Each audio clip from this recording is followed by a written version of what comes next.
Welcome back, everyone, to Coffee and UFOs, two of my favorite things.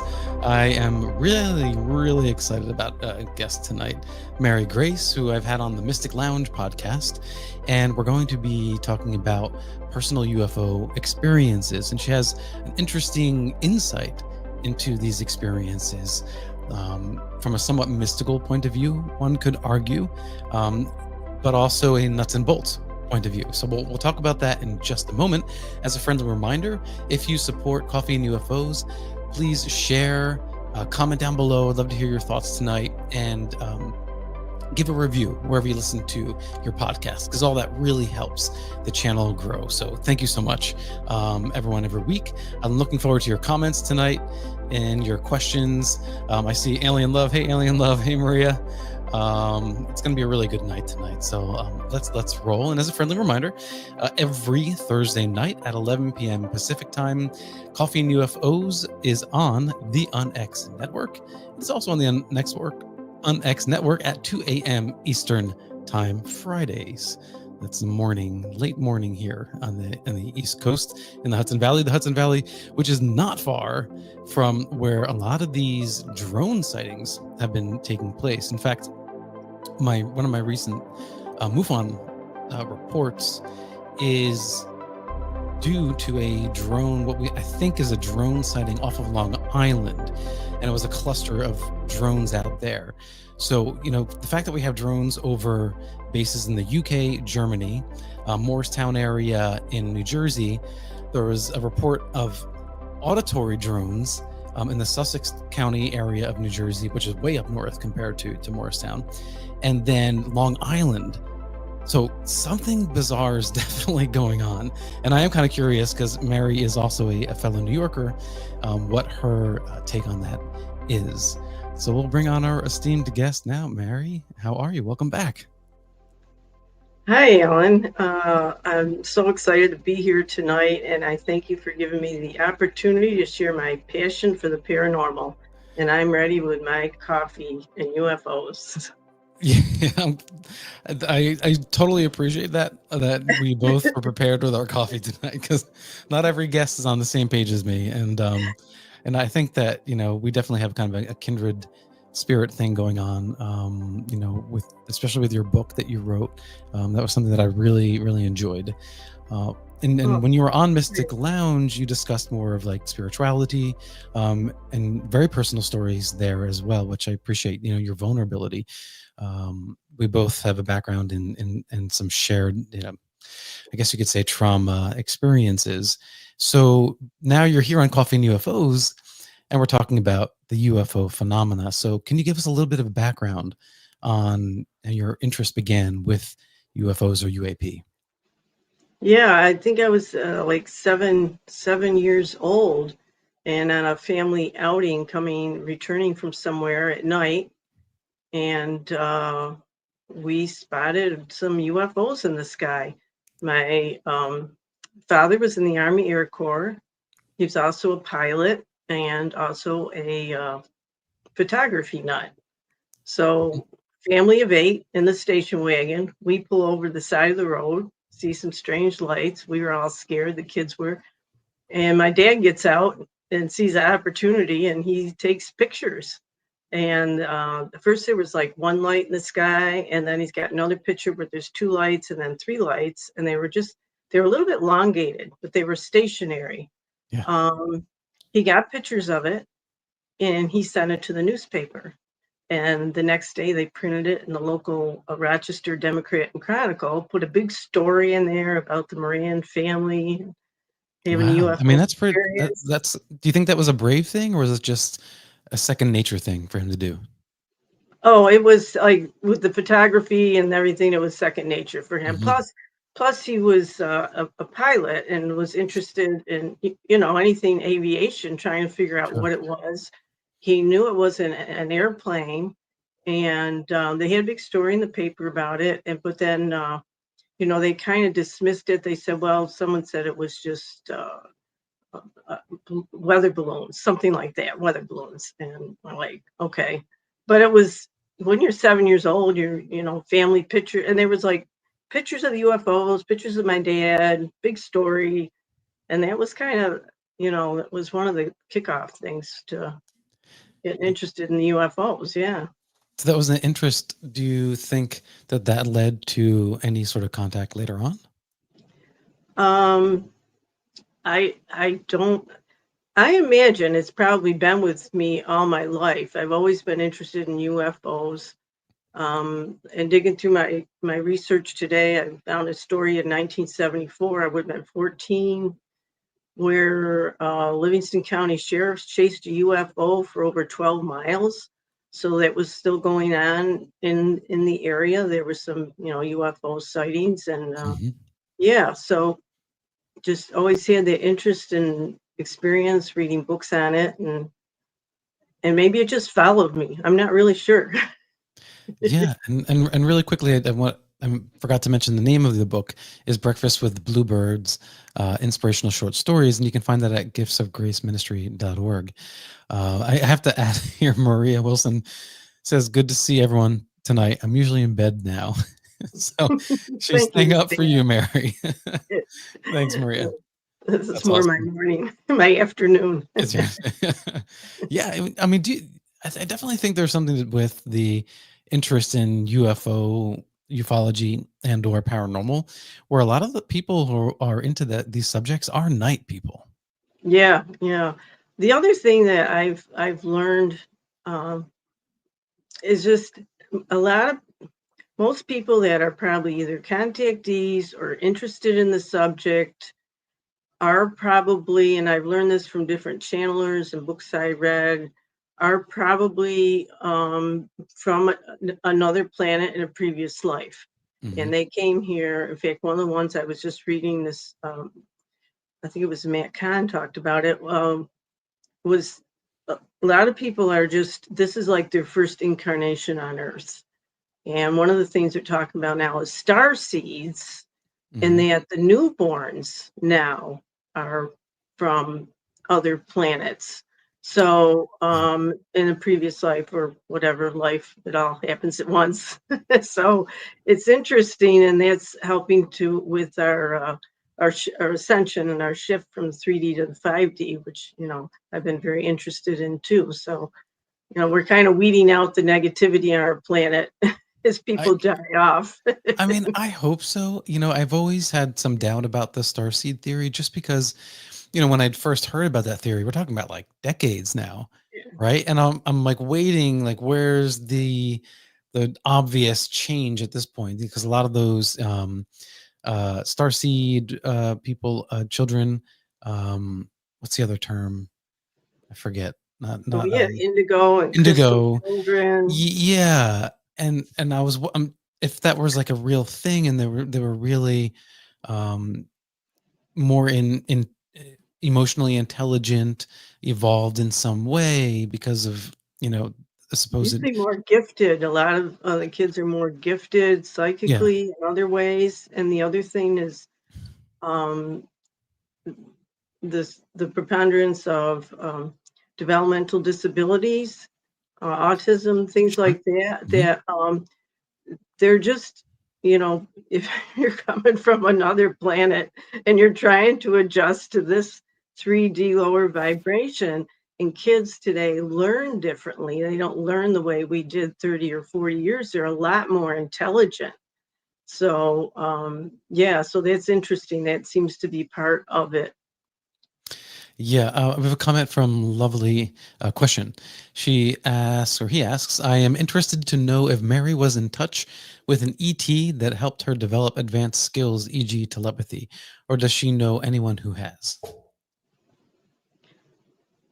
Well, my first spiritually transformative experience, it was an after death visitation from my mom, and then I had a near death experience, and Hmm. that kind of, those two things kind of, expanded my awareness. The NDE kind of just blew apart my consciousness, and I achieved, or what occurred was this unity consciousness. and knowing that we're all one, not just knowing, but experiencing we're all one. Yeah. And I was actually doing research a couple of years ago on the comparing NDE experiences with alien contact experiences, and Mm. there's many similarities, and one of them is the psychic ability. You know, psychic ability is expanded when you have ET contact or just even see a UFO. It can be a life-changing event for somebody, for anyone. And now all of a sudden people are aware that there's other levels of reality. So that can be a Yeah. huge shift for people. There And isn't, and there is very interesting parallel between the alien contact experience, psychedelic experiences, and mystical yes, experiences. When we hear of sages of the past who've um, connected with spirits or beings that are not of this earth, we can, I think, draw a direct parallel to the sort of the messaging that we hear from the alleged extraterrestrial. The question is, are people actually in contact with extraterrestrial, meaning physical beings off planet on another planet and visiting here, or are we talking about something different? And NHI. well, of course, alien abductions have been happening for, you know, we've been known about it in at least the last 70 years since Roswell, Hmm. um, and everything that's come out about the alien, everything that we know about them. So, and it's the one thing that is never talked about in a lot of the circles and with government and a lot of different things. People are always asking, are ETs real or is there proof of life on the earth? Well, just ask Hmm. people that have been physically taken from their bedrooms and aboard ships, which Yeah, are yeah. millions of people, millions and Hmm. millions and millions of people, who don't question whether or not, there's life on other planets. It's in their bedrooms, it's in their living rooms or their backyards. Right. So that certainly is, but there are a couple different uh, types of contact, and the preferred term rather than abduction is contactee. But there's also not only the physical, but there's like the spiritual, and more where they can take you, just your consciousness, or they just take your spirit where you're left in your bed or wherever that you are at the time, and you're not physically taking, but you're Hmm. spiritually or consciously taken, or they give you downloads. Yeah. Yeah, I mean, I would argue that it doesn't have to be like a spirit in the way we imagine a spirit being taken out of a body, or the like, because we do know that consciousness, or at least its measurable brain activity, extends beyond the physical flesh, right? And so if we accept that consciousness can exist beyond outside of the body, then, like, I've spoken to other abductee contactees who felt like they're having an onboard experience, but it's happening almost in their mind and not a dream, right? But like this kind of in between place. And so, if consciousness is something that you could connect over time and space, then perhaps you can be given an experience without actually, like, the soul leaving the body. Your consciousness is still in your brain, but you're experiencing something else elsewhere at the same time. Yes, it can be exactly. It was almost like virtual reality. Hmm. It's like you're doing a virtual reality. It's the Matrix. You've heard of the Matrix, and Yeah. being in different parts and different dimensions at the same time. And I mean, we participate in different dimensions all the time. We do Yeah. it every night when we're sleeping, and our spirit goes somewhere. And I like that you brought up about the dreams, because a lot of contactees will say, well, I had a dream, and it wasn't really a dream, Hmm. because they remember details of the ET experience, and they remember a lot of details, um, and maybe they didn't go there physically. Maybe it was just consciously. But definitely there's a lot of physical going on because people come back with marks, implants, and all that, So Right. How do you feel about that? Do you think that extraterrestrials are implanting things in people for whatever reason? definitely, but yeah, I've read different things about it. As far as, is it a tracking device? I think it's that and much more than that. Hmm. It may even be monitoring our health and our entire systems in our body because they can use that to check on us. And I think that's what Yeah. a lot of what goes on is they're just, we're kind of their, I don't like to say it, you could say their experiment, but I look at it the same way. Like, we have cats, and every time I take my cat to the vet Hmm. and I have to capture them, I got one cat that doesn't even like to get picked up. And I have to grab him when he's sleeping. I just did this 2 days ago. Wait till he's sleeping, make appointment for the morning, grab him. He's struggling to get out of my hands, throw him in the cage. He howls all the way to the vet, but he's got some sores in his mouth. He's got some medical issues. And he's been 3 times in this last month. But if we look at it like that, and I bring him home, Hmm. and an hour later, he's maybe mad at first. An hour later, he's up in my lap. So he's forgiven me. He loves me. And we have the same type of relationship with aliens. We made this agreement before we're incarnated Hmm. to either work with them, or maybe that was part of our mission. And maybe we're not conscious of it on one level, but on another level, we are. So I see things from both the physical and the spiritual angle on it. Yeah, I think that's good because another way I think about it is you have very serious minded intellects, scientists, philosophers that do consider the possibility that we are living in something like a simulation. Um, and they're not hiding in the shadows. They're perfectly comfortable out in the open talking about that. Like, it's okay. And it's not going to affect their reputation in any way. No one's going to think they're crazy. So, if that were to be true, that there's some sort of something like a simulation, how different is that really than the idea that we are in some sort of dimensional reality where there's another dimension beyond that, where there might be other consciousness, or maybe our own consciousness is connected to that reality, wherever it is? I don't think it's that much of a leap. And yet, the same people who would entertain that we live in a computer simulation would cringe at the thought of this. And I think that there's a similar parallel between people who are interested in UFOs or UAP, and they're very much in, and I tend to be more that way too, but they're very much in like more nuts and bolts, like study the evidence, see what's out there, and let's prove if this is a real thing. And people having actual experiences, like contact experiences. And to my mind, if if you're open to the idea that aliens are coming here, how much of a leap really is it that if aliens are here, that they might be interacting, clandestinely, with us?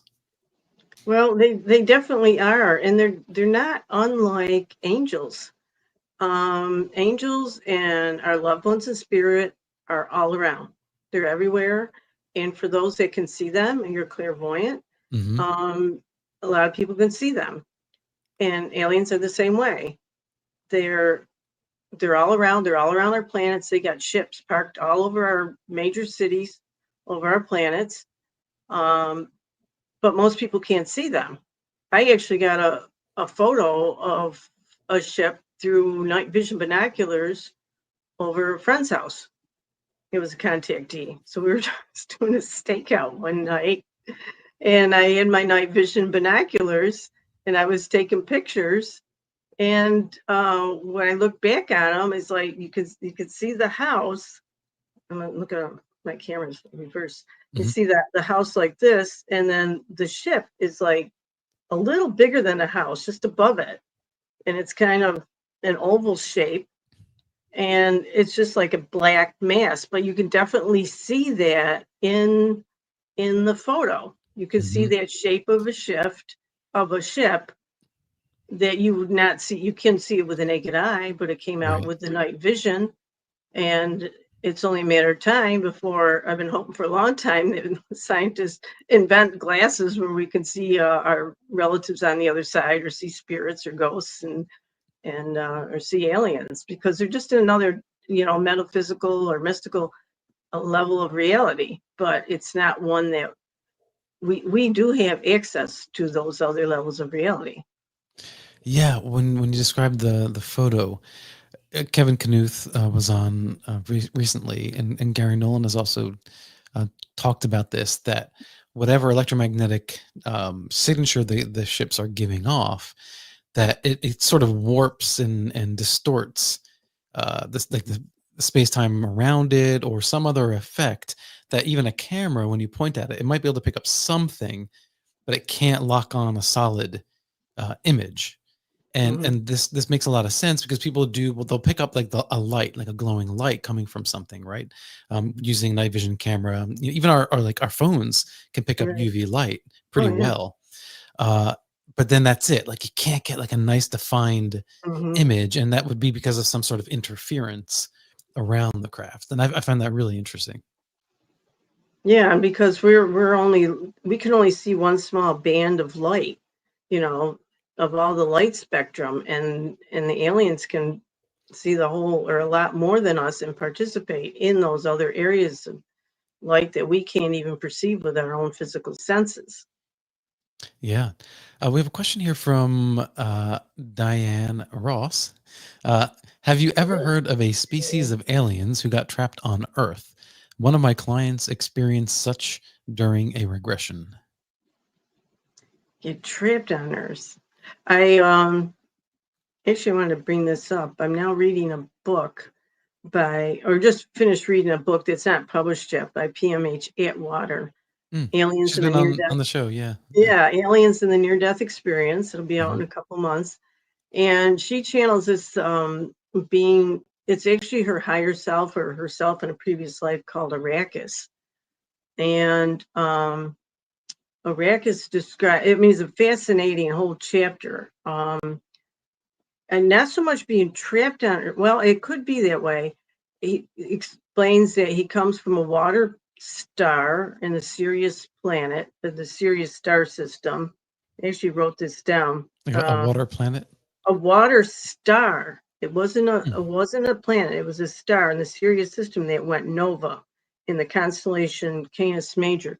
So they were on a water planet, and they lived in the water, and the planet was drying up because the temperature changes, and they had to leave.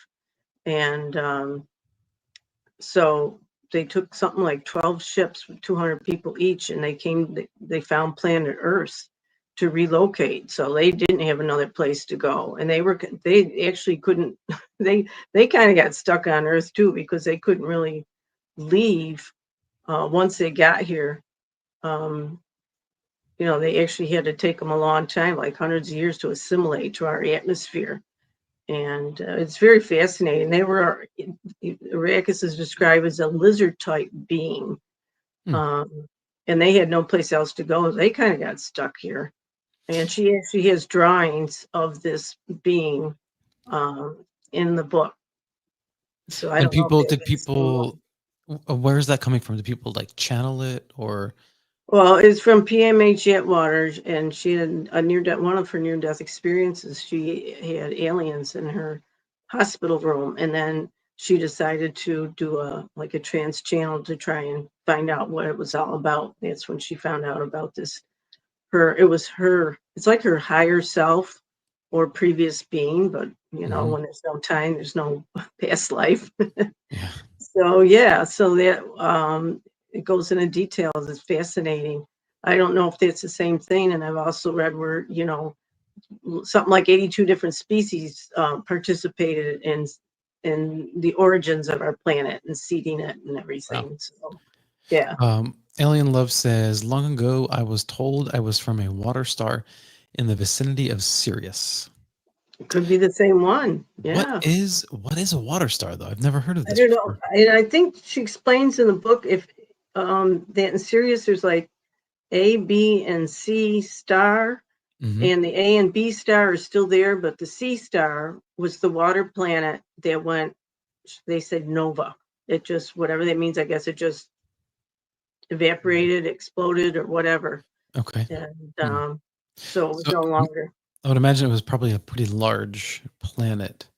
Because maybe I don't know enough about astrophysics to understand that, or Yeah, cosmology, but I wonder if maybe like if it was a super large planet like a Jupiter, could it have imploded in a sense, created pressure within the core, and then maybe the core exploded or something like that.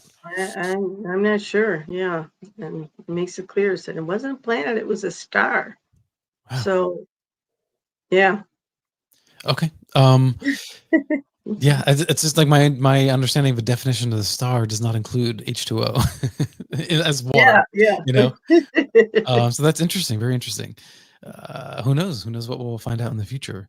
But I do want to hear your stories. What experiences you have had directly with a UFO. Okay, well, I'll start out with a story that I wrote in my book, Breakfast with Bluebirds, and it's called UFOs Over the Finger Lakes.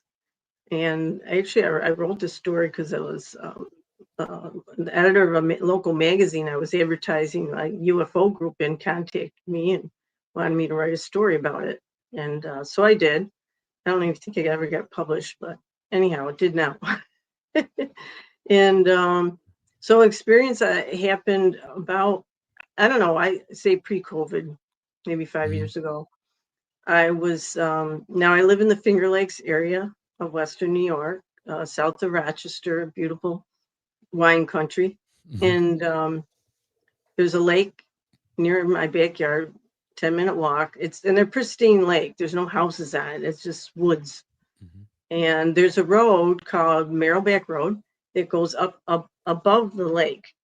And it goes through this forest. It's part of the Candice Hemlock State Forest. Mm-hmm. And I was visiting a friend there, and in this forest, there's houses, but they sit way back in the woods. So when you're driving down the road, you don't see any houses. There's no street lights. There's no nothing. We're in a forest. And so I was visiting a friend one evening, and it's about 11:30 at night. I left the house. And I'm driving down this road. It used to be a dirt road, and it's almost just a little wider than 2 lanes. No other cars, nothing. Okay. And I'm driving down this road, and I see a bright orange ball of light in the sky, Mm-hmm. and it's to the left, just above the trees, to the left of me. And I'm like, holy Toledo. This is 11:30 at night, and it's easy to describe because it looks exactly like when you get the setting sun and it's that beautiful orange ball of light. Mm-hmm. It looks exactly like that. Only this is 11:30 at night, and I'm driving the car, and I see this light, and I'm driving the car, and I'm like, holy Toledo, that's UFO. Mm-hmm. And I'm just staring at it, and I start praying, please God, please angels and guides, please protect me, because I really don't feel like being abducted tonight. I'm saying this out loud. Yeah. And I drive my car, and I'm just staring. I'm staring out the windshield like this.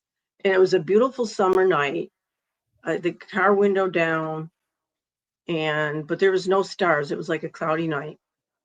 So as I'm driving for probably another mile, just staring at this thing, driving, and I get to the intersection. I stop the car, and I'm staring at this thing that was probably the size of, I don't know, I'm maybe 3 or 4 Winnebagos put together. It made my car seem really small. Okay. Yeah. And it was just above the trees. It was only a couple of 100 yards away.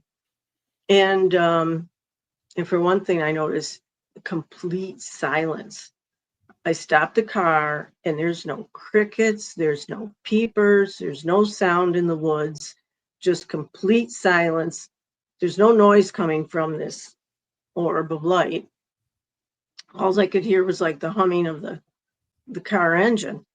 And so I get out my cell phone and I call my husband and I get his voicemail. And I'm like, Bob, if I'm late coming home tonight, it's probably has something to do with the UFO I'm staring at. And I hung up the phone. Wow. And then there's, talk about the photo, the thing about I didn't think to take a picture. And there's this whole phenomenon where people have a camera, but Totally. they don't take a picture. Mhm. And it's because they get in your head. They get in your head. I say they're like Amish. I hope I don't offend people, but they don't like their picture taken. You just took my brain into a direction I did not expect. So I What is get the off wait? the What do you phone. mean by the Amish? Amish don't like their picture taken. Oh, okay. But they don't control your minds, though. Yeah, they don't control your mind, but they don't like your picture taken. So this is phenomenal. I've heard this story over and over and over again. I had the camera around my neck, and It's so here I true, though. on the cell phone. I didn't take a Yep. picture. So I'm staring at this thing, and I'm scared, but I'm kind of in awe at the same time. And then it just kind of dissipated. It just kind of got small and just disappeared. I mean, it didn't take off or anything like that. It just Yeah. like a wisp of smoke just disappeared. And that was it. But I found out actually just this past summer, I always wondered if there was more to the story because a good friend of mine, I call him Tom. He said to me, I told him about the event. Oh, and my girlfriend, I told her about it the next day, and she was like, "Yeah, I saw that orange ball of light too." The girlfriend whose house I left, she said, "Yeah, I saw that too." And we really didn't talk about it further. But then my friend Tom says, a lot of times you think you're seeing the beginning of an event, Hmm. but it's really the end of the event. Like they're just returning you. So I always wondered, I kind of had that timestamp. I knew when the time I called my husband to the time I got home, there wasn't any missing time.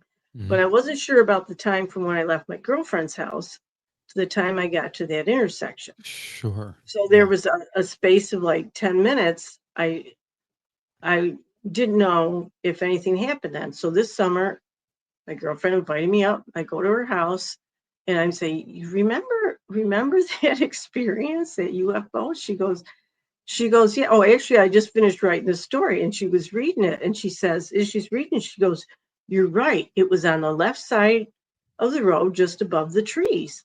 And she says, "I saw it right after you left the driveway." She goes, "You left. I went Wow. outside to let the dogs out, Hmm. and it was right there at the end of the driveway." I'm like, "Wait a minute. If you saw it after I left, but when I saw it, it would have been behind me. But when I saw it 10 minutes later, it was ahead of me." Hmm. So it seems like there was some sort of a missing time segment there. I'm not sure, but that was just one of the experiences. Yeah. I mean, maybe, but if we're talking about technology that could, They slip could through. jump. Yeah, yeah, Yeah. Yeah. I mean, we just don't know. But yeah, that's not uncommon for people to see something sort of manifest and then dissipate just right in yeah. front of their eyes, and that's it. It's not traveling off into the distance. It just disappears. It just disappears. Yeah, Yeah. I think that's a very bizarre phenomena, and that's the kind of thing that you really want to catch on camera, and, and it's so totally uncommon. And I don't think necessarily that I'm not saying that they don't, but whoever are behind these UFOs, UAP, they don't necessarily have to get into your head. I think just human nature, when you're in awe oh, of yeah. something, when you're in that moment, your first Hmm. reaction is not, because your brain kicks in, the reptilian brain kicks in. And so your reptilian brain's not thinking cell phones, it's thinking, what am I looking at? What am I dealing Yeah, with? Am I in danger? So then now you're on alert and you're hyper focused on something, and everything it's true. else Yeah, fades away. yeah, that's Yeah. true. It can And be then by the very. time you have time to process it and think about it, usually it's gone or it's over, or people get out their phone and it's already off in the distance. Yeah, yeah. So yeah, it is it is a little frustrating, but we do have way more photographic and video evidence than we've ever had. Oh yeah, yeah. Yeah. Nothing really great, but well, there is some stuff. The government has all the good stuff, I think. Well, that seems to be the inside scoop, the impression that I get, and even recently when John Kozlowski, who is the new director of Arrow, Yeah. was at the hearing, Mhm. Kirsten Gillibrand, he seemed to indicate that there is some better, video and evidence out there, that we haven't seen yet. And Mhm. others who have worked in the government have come out and have said that before him. But the fact that Arrow, now the new director, seems to be much more open than previous, Sean Kirkpatrick, that's encouraging. I mean, the next couple of years could be really, really impressive what they release. Yeah, yeah. We will see. We will see. So, do you want to know more up close and personal experiences? Well, how many have you had? I want to know. I'm not really sure. I think a lot of, I mean, there's a whole other phenomenon people are taking all the time. I don't even know it. Oh, my Yeah. battery's running low. Uh-oh. Uh, oh my gosh, I might have to, I thought I was plugged in because my battery's running low. Do you have access to the wire, to the plug? Yeah. Should I go check it real quick? I mean, can you plug it in now? Yeah, yeah. Okay, Hey, let's do that. disappear for a second. Okay. Yeah, we're just gonna have to riff here for Oh, a second. So if it anybody got has any questions in the comment section, just let me know. the cord got loose. It just Oh, got so loose. you're good. Okay, cool. We're good now. Yeah, I just jiggled. Sorry about that. So No, no, no. yeah, so the up close and personal ones. Hmm. Uh, so yeah, the one first memorable kind of traumatic one that I had was, it was only a few years ago. I think maybe 3 years ago now. A lot has happened the last few years, and so anyhow, I was in bed sleeping, and I have to kind of preface this by saying my husband has a disability with his back, so he sleeps in the den below the bedroom where I sleep. I'm upstairs in the bed, Okay. by myself, so he's not there. And although I really wished he was. So Mhm. one time I was sleeping and I hear a whooshing sound coming from like the window, and it wakes me up, and I'm laying in bed and I see a beam of light come through the ceiling of the bedroom, and it's at a 45-degree angle. Mhm. But what I noticed, I don't know why I noticed that, the light didn't go all the way to the floor. It like stopped before it got to the floor. It was a weird thing. I noticed that. Yeah. And then at the end of my bed, a black pyramid forms. In And in, in inside. in my bedroom at the foot of the bed. And while this is happening, I'm laying in bed and I'm like, holy Toledo, this is really happening. This is really happening. I'm scared. I'm Yeah. scared. I'm petrified. Is And Toledo the word you used? then, no, I don't think I've used that ever before. I got beeped in one of my other podcasts, so I got beeped out. Appreciated. So anyhow, I was frozen in terror. I Hmm. was frozen in Yeah. terror. I could not move. I see the beam of light. I see the pyramid shape. And the next thing I know, it's like the entire bedroom formed into a pyramid. And I was like now inside of it. And that was it. I'm sorry. I had to take a little sip of water here. Yeah, and that was it. And then it disappeared, or No, I went unconscious. okay. I went unconscious and I woke up the next day. I don't know how many hours later. Actually, I think it was a few hours later because Mhm. I called my friend Tom because he's a truck driver and drives tonight. And I was just hysterical, and calling and saying, I don't know what happened. But something really huge happened. And the next day I noticed I noticed I had like, in hindsight, I had like Mhm. PTSD symptoms because the next day I felt like my brain had been scrambled Mhm. and I was just pacing around the house all day. I couldn't focus on anything, you know, it takes you like 20 minutes to make a cup of coffee.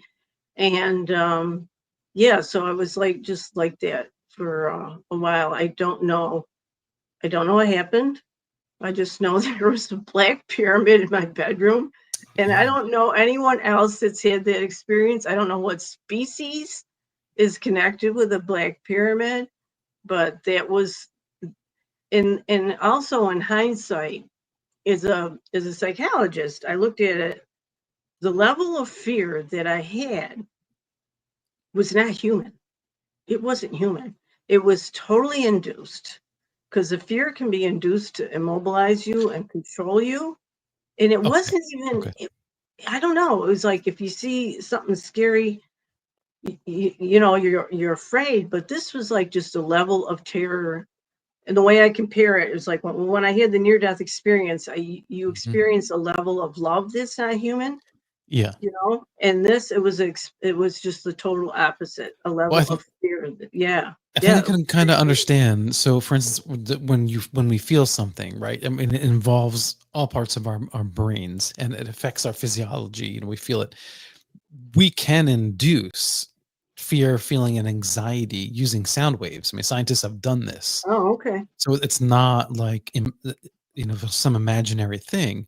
So if we can do it with sound waves, maybe it can be done with other kind of like electromagnetic waves or who knows what. Yeah, they got But some I would technology. imagine, yeah, that like that anxiety and fear, if it's being caused by an external Hmm. physical stimulation, that it would feel different than Yeah. if it was just innate from you. But then again, like I said, every time I take my cat to the vet, it was like, okay, I'm abducting him, taking him. Is that what they're doing? They're just checking up on their, um, you know, I would I ever experiment, not really experiment, but I think they really care for us. And, you Yeah. know, this was I mean, a thing, in the same way they're trying to upgrade us in the same way that we try and upgrade cattle to get better meat. We try to upgrade, you know, tomatoes and vegetables to get mhm, better grade or, you know, resistant to disease, fruits and vegetables. And we do all this stuff, genetically modified stuff, and we're upgrading. And it's all in the name of trying to make a better planet, trying to make better mhm. food for us. And also all the things that they know how to do now with the vaccines or, you know, preventing illnesses. And I think that's really what's going on. Is they're, you know, we're like their children, and they're, Yeah. you know, raising us and trying to make a better human, better planet, and raise our vibration. And that's what I think is this is part of the ascension process. I think that would make sense, especially if they really are at like a much higher, not just like emotional, spiritual level, but like just intellectually. That if they're levels above us, I could Hmm. see that as kind of like not like pets, like the way we see pets, but something akin to that. Hmm. Like children Yeah. are, don't have fully developed brains, so that Right. analogy works too. And it's interesting, yeah. I mean, we just inherently as a species, farmers have been crossbreeding, hybridizing, plants and wheat strains, and cultivating different varieties and trying to improve them for thousands of years now. And now we're just kind of like in that, exponential explosion of genetic manipulation, which has, I think, a lot of positive, but also a lot of unexpected Right. negatives. Yeah. Yeah. Yeah. And where did we learn that from? You know, maybe we learned that from other Well, species. yeah, I hope we learn our lesson from the way we've experimented with plants and such, and not go too crazy with the gene splicing Hmm. on humans, because that's inevitable, and it's probably within the next decade or so, where you're going to have experiments on humans where they're going to want to CRISPR. Um, I mean, I'm using that like a verb. I know it's not a verb, but like but Yeah, I using know the what you CRISPR mean. like technology Yeah. to change our genome and that sort of thing. So, Yeah. uh, Yeah, it's not hard to imagine that Yeah. an alien species would be doing that sort of thing if they are here. And now, but then there's the burden of proof, right? Like, how do we prove that that's actually happening? Yeah. No, it's something that can't be proved, that's for sure. But I would And imagine it would eventually become a reality, right? yeah. Like, if they have an end goal, if they have an intent, then there must be a result, right? That we would see and recognize as well. Hmm. I think the intention and the result is the raising of the vibration Mm, of the human species to unity consciousness is what I understand from studying things on the ascension. Yeah.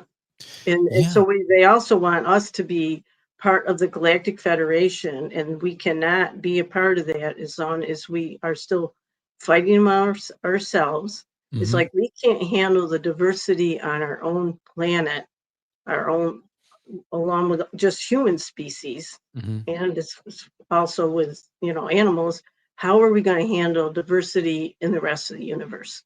If we're afraid of each Yeah. other, you know, it's one of the reasons they're not going to be landing anytime soon. Yeah, I think that's a good. If I were them, I'd probably feel the same way. Well, the uh, best analogy I heard was, land for the aliens to land on Earth is be like landing in the middle of a sane asylum where all the inmates are armed. yeah, uh, yeah. Um, Um, and yeah. you've heard these theories about prison planet. I don't necessarily believe that's true. I, No, I don't believe that this is a prison planet, that like we're it's stuck a here. it's we're a young soul planet. Mm, okay. We are, spiritually evolved. We're like compared to other species, we're like in the second or third grade. We're just getting out of kindergarten. Hmm. So that's one of the analogies that I've heard. Yeah. We have a question from Lovely. What areas would you say humans have yet to learn from an ET perspective? That's interesting. Well, I don't really know if it can be learned because for me it was a near death experience, but it's a unity consciousness, but you don't have to have a near death experience to practice that we're all one, to practice the golden rule. Um, what I do to you, do unto others. Sure. Yeah. And that's why we have these teachings, because we don't understand that we are all one because we've chosen to be in this human body Hmm. and be separate from God to each other, that perception. But in reality, the bigger reality, we are, and that's one thing that we can learn and try and practice. So you really believe that we chose, like our previous consciousness form chose to be in this human body? Yeah, it wouldn't even be a previous consciousness. It would be, our higher self now. Because if you're pretty familiar probably with Life Between Lives Hmm. and the work of Michael Newton and stuff, that and Robert Schwartz, I like to mention him. That that's one of the things. It's just a given in spiritual circles that we do choose our challenges in life, our incarnations. And this is the thing it's kind of hard to understand because we have free will, and the aliens do respect free will, but a lot of our free will happens before we're even incarnated, so we choose to come. So if you're That's an thinking, interesting way to look at it. I see yeah, that. because Yeah. if you're saying, okay, aliens are abducting me against my will, are they? Are they? Or did I make an agreement before I came here to the physical body and say, look at, this is going to help to raise the consciousness of humanity, then I'm all in. Do what you Mhm. got to do. So, like I said, there's a kind of whole spiritual aspect to this too, and I just see it from several different levels. Hmm. Yeah. Speaking of functioning consciousnesses, Alien Love, in, in response to our coffee comments, says, "My pour over coffee can take 20 minutes." I don't know if that's a special pour over coffee or it's just the morning routine takes you 20 minutes to make that a coffee. Um, I know it's kind of like the it's a conundrum, right? It's like it takes like I need coffee to get up and do things. And so I don't have the coffee to make the coffee, but I need to get up and make the coffee. Um, so yeah. Well, it takes me to Have you ever found yourself kind of in the kitchen walking around like, what am I doing? all the Like, time. oh All yeah, the I'm making a time. coffee. Right. Yeah. Yeah, making the coffee. Yeah. So, yeah. Did you have any other questions? Some other experiences, or No, we have a few minutes left. So I do okay? want to get your take generally on like where you think the government disclosure side of things are going. Nowhere. I think.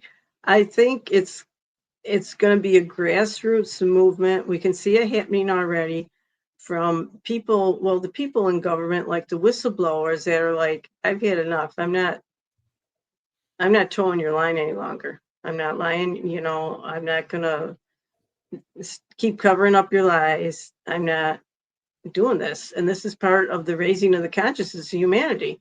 It's the old schools on the way out, and the new Mm, schools coming in. The people that want the truth, and this is, part of the big thing is free energy.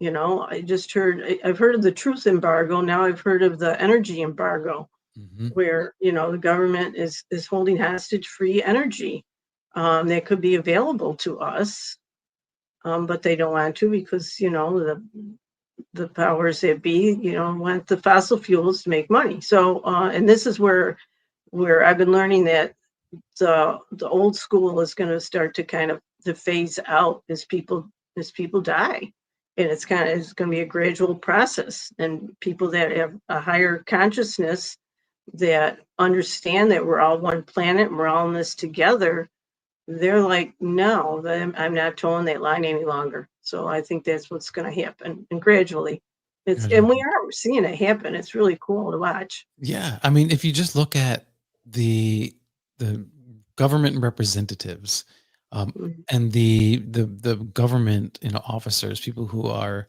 you know, work for the Defense Department, and I mean, Lou Elizondo, Chris Mellon, all these people, Eric Davis, people who've worked closely behind the scenes with the government on UAP, more and more of them are trying to push disclosure, and I Mhm. think we have a whole new class of Congress people that are much more open minded to it, and also tired of the cover up as well. And I think that is the kind of changing of the guard over time. Like some people are retiring, moving on, and then you have new blood coming in with a different mindset Right, altogether. right, and they're Yeah, having the turnover, the people yeah, that had arrow, and you're getting better and better people. Yeah, it's a gradual process, but we're watching it happen.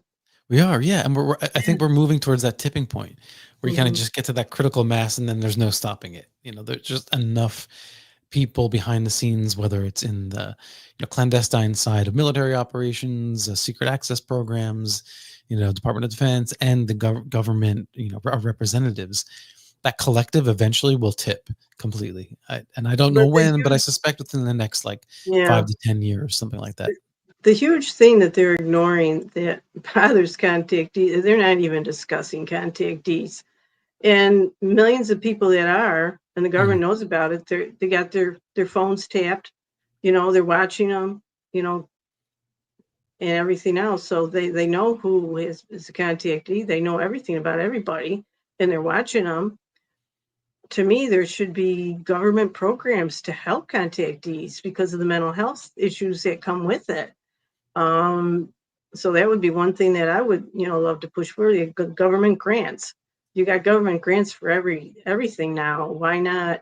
They're the ones that are kind of um, covering this all up and not even acknowledging that there's a huge problem, mm, not only in our country but on the planet, and because it's a worldwide phenomenon, that people yeah, need support groups, and just other like-minded people to get together and understand, and that they're not alone, and that they are living in different levels of reality, which is difficult, when you're you're fully conscious on a planet that is mostly unconscious. So that's, there's a social aspect Mhm. to that. Yeah, I think that if we get disclosure, then at that point, I think the government would be willing to have that conversation. But even recently, we were watching the news about these drones that are being seen in Jersey. And it was odd that the newscasters, you know how they kind of snicker a little bit sometimes when you talk about UFOs? Mm-hmm. But they were doing the same snickering with drones. And I thought, what a strange behavior, because this is our airspace, and these are, and they're caught on camera. We have, Yeah. videos of these things. It's very real, and they were kind of uncomfortably laughing ish about it. And I thought, if they can't even handle talking about drones Yeah. incursion in Yeah. our airspace, forget about UFOs. And I think it would be too much of a leap for the government to just come out now and say, "Hey, we're taking the alien abduction phenomena seriously." I think that they first have to reveal, without a shadow of a doubt, here's the evidence that we've got. This thing is, these are extraterrestrials here on Earth. Once that door is open, then everyone else will go, well, okay, well, if that's possible, then this might be possible too. And then I think we can have that other conversation, yeah, nationally. Mary, if you can leave us with one thought, what would it be? Oh, geez, I was hoping to talk about the Buffalo Bills. Yeah, go Bills. I mean, you can plug the Bills anytime, but I do you want wrote to do a you want to briefly talk about that? Yeah, I wrote a Yeah. story in my book, Breakfast Hmm. with Bluebirds, two stories about the Buffalo Bills, and I dedicated the book to them and the Bills Mafia and the fabulous fans because the Bills are an inspirational phenomenon, and I was inspired to write it after they lost the playoffs last year because everyone was groaning and complaining and angry about it, and I'm like, wait a minute, they just gave us like 6 months of entertainment and bringing our family and friends together. So they really are an inspirational phenomenon, and we learn from them because it's like life is like a football game. It's full of penalties and injuries and drop kicks, but we, like the players, we have to keep getting up over and over and over again. Mm. So I wrote this story, and because there's a lot of Buffalo Bills fans in our area, and shout out to the Bills Mafia, for the and Bills backers all over the world because they raise money for charity. And another way you can raise money for charity is with the books that are purchased. Breakfast with Bluebirds, part of that Mhm. money goes to the Gifts of Grace Ministry. And And I put the link in the comment section too. oh, thank you. Yeah, and also the Hermitage in Indianapolis. My friend Father Justin Belize wrote the foreword to the book. Hmm. He's a Franciscan priest, and unfortunately, he passed away before it was published. So some of the proceeds will go to his charity too. So I'm hoping. I think, and the book was written for people that are struggling, going through a difficult time. There's a lot of different stories in there, lessons learned about life, death, life after death, angels, miracles, aliens, and football. And so it's a great Christmas present for anyone, for a Bills fan or anyone that's going through a hard time this Christmas. Breakfast with Bluebirds, and it's available on Amazon. Thank you so much. Yeah, I mean, who doesn't want to have breakfast with bluebirds anyway? So, Yeah. yeah, thank you so much, Mary. It's so great to have you on Coffee and UFOs. And very quickly, I want to share with everybody out there. I was going to post something on social media, didn't get around to doing it, so I'll just share with you now. So I am indefinitely discontinuing the Mystic Lounge podcast, and we'll be focusing solely on the Coffee and UFOs podcast Okay. right here. Okay. So if you're a fan of this podcast, please share your thoughts, comment, review wherever you listen to your podcasts. If you can review there, that would be super, super appreciated, because that really helps as well. So, there's just the UFO topic has grown so big, Mary, at this point, that It's it's like I can't spread my bandwidth, in too many directions. So it's easier to just focus on the UFO topic, which is really the core, paranormal, if you well, will, it's topic. it's one of the biggest Mhm. things happening in the history of humanity. That, and it's all tied in with the shift to the fifth dimension. They're all it's all tied in. I think they're going to disclose before the government does. It might just show up, and then they can't deny it any longer. Well, yeah, I mean, a lot of people suspect that might actually occur. And they have showed up for millions of people. They're already here. Yeah. Mary, thank you so much for your time. I really, really appreciate chatting with you. Thank you. This has been just a blessing, and on my bucket list, I just really thank you. I wanted to be on Coffees and UFOs, and I'm very, very honored, Alan. And keep up the great work. You're doing a great job. Thank you, Mary. And I'm honored that you came to Coffee and UFOs with coffee. So yes, with coffee. All right, cheers. All right, and thank you everybody for jumping in tonight. Maria Wilson, thank you for staying up later than normal to hang out with us. We really appreciate that. And your comments and your questions were great, so always appreciated. This podcast, Coffee and UFOs, is now rebroadcast on the UnX network, 11 p.m. Pacific time, and 2 a.m. Eastern time on Friday nights. So if you're an early morning or late night person on the East Coast, 2 a.m., you can recatch this broadcast. And then, of course, the podcast will be rebroadcast or posted as a podcast tomorrow morning. So you can catch that there. So here we are. It's another change of the podcast setup. As we move forward, I would really love to hear your thoughts. If you have guest suggestions, topic suggestions, please email me or leave them down below. So for the email, you can email me at mystic_lounge@aol.com, or you can DM me on Instagram, which is now at Coffee and UFOs Podcast, Blue Sky at Coffee and UFOs Podcast, and then on Facebook, there's the Coffee and UFOs group. You can join and share your stories and experiences there as well. So that's it, everyone. Thank you so much for another great night. And until next time, I'll see you on the flip side.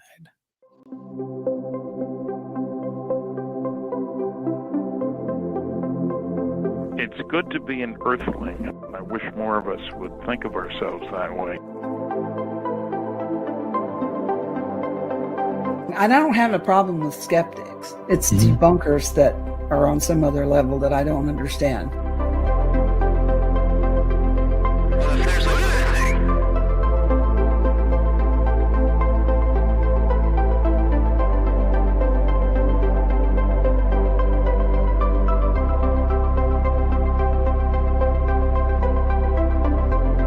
Essentially, an inference of a change in local gravity.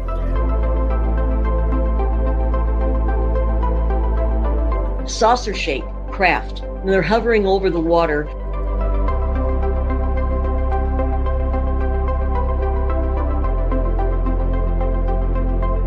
Blue Book Special Report 14. The better the quality of the sighting, the more likely to be unexplainable.